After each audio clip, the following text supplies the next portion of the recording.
Hey everyone, my name is Mr. Shane and I am Jonah's dad, and today I want to read you one of my favorite books, The Lorax by Dr. Seuss.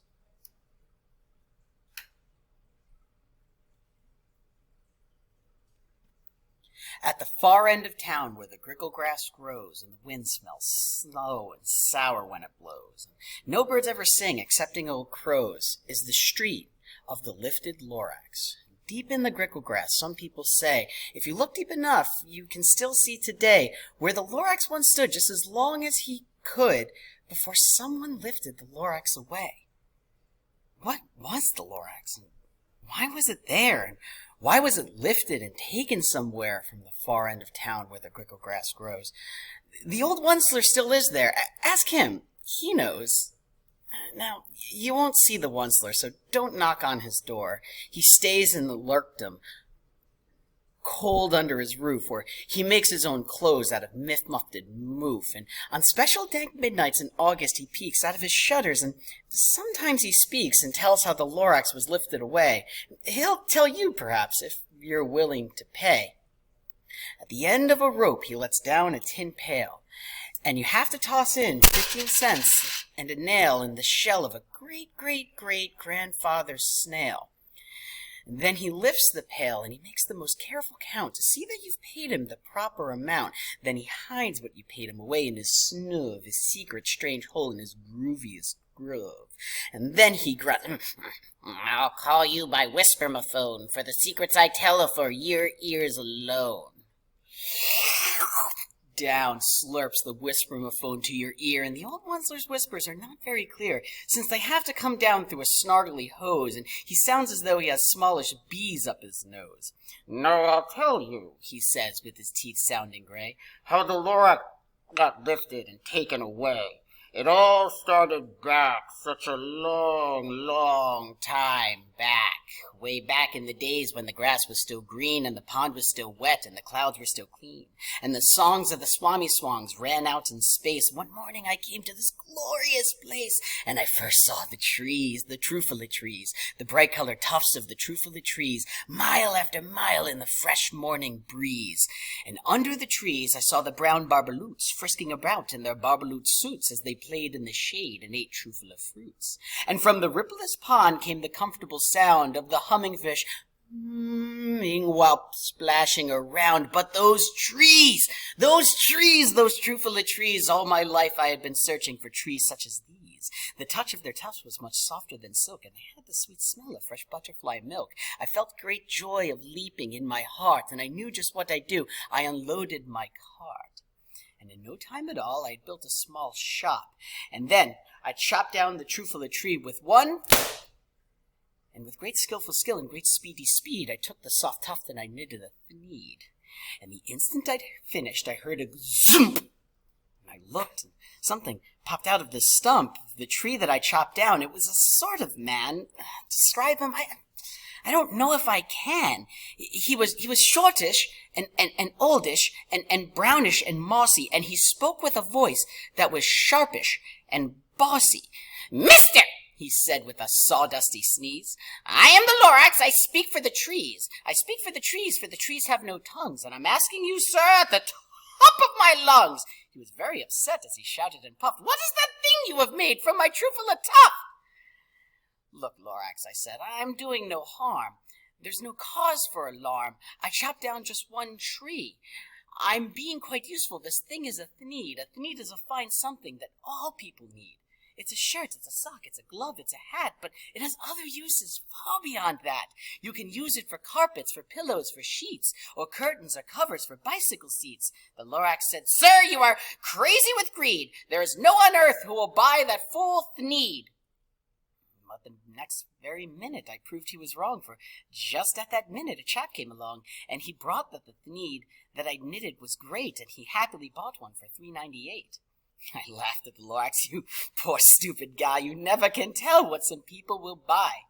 I repeat, cried the Lorax, I speak for the trees. I'm busy, I said. Shut up, if you please. And I rushed across the room, and in no time at all, I built a radio phone, and I put in a quick call. I called all my brothers and uncles and aunts, and I said, listen here, here's a wonderful chance for the whole Onceler family to get filthy rich. Now get over here fast. Take the road to North Nitch. Turn left at Wee Hawken, a shop right at South Stitch. And in no time at all, in the factory I built, the whole Onceler family was working full tilt. We were all knitting thneeds just as busy as bees, to the sound of chop-chopping of truffle trees. And then, oh baby, oh how my business did grow. Now, chopping just one truffle tree, it was too slow. So I quickly invented my super axe hacker, which whacked off 4 truffle trees with one smacker. And we were making thneeds just 4 times as fast as before, and that Lorax, well, he didn't come around anymore. But the next week he knocked on my new office door. He snapped, I am the Lorax, and speaks for the trees, which you seem to be chopping just as fast as you please, but I'm also in charge of the brown barbaloots, who played in the shade in their barbaloot suits and happily lived eating truffle flutes. Now, thanks to all your hacking my trees to the ground, there's not enough truffle fruit to go round, and my pound barbaloots are all getting the crummies because they have gas and no food in their tummies.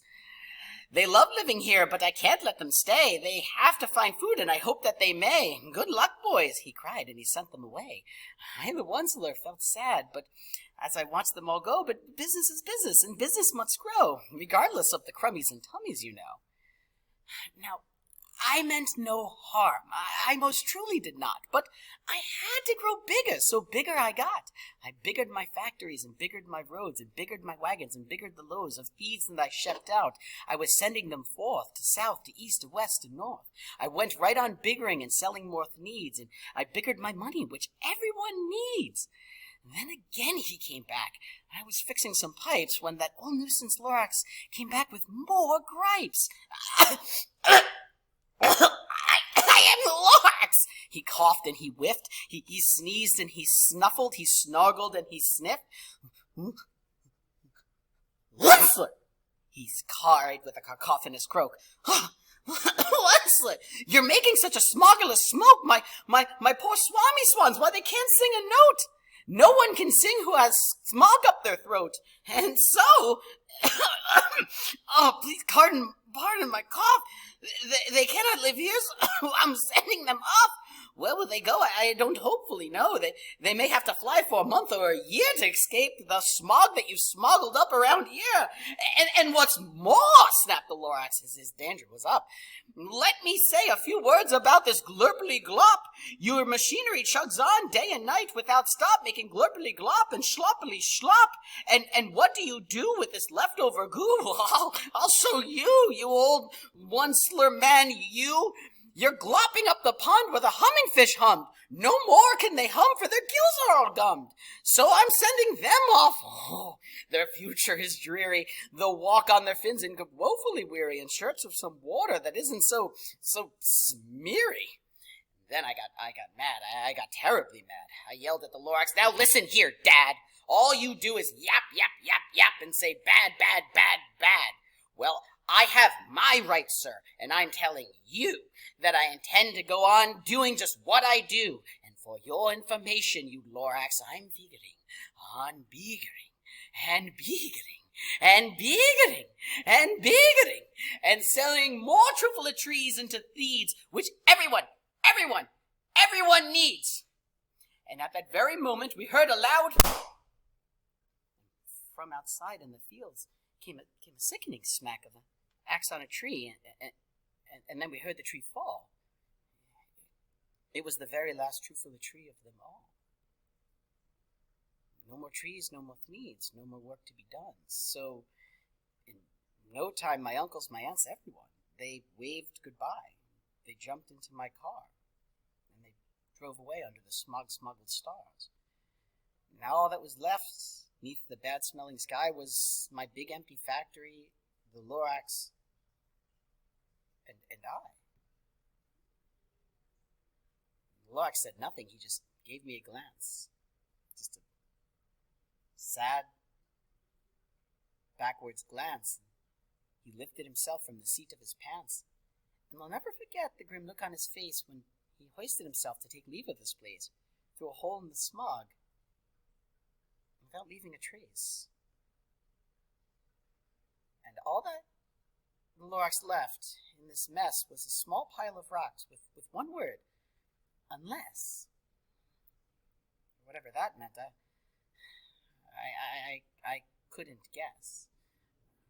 But that was long, long ago, and each day since that day, I've sat here and worried away. Through the years, while my buildings have fallen apart, I've worried about it with all of my heart.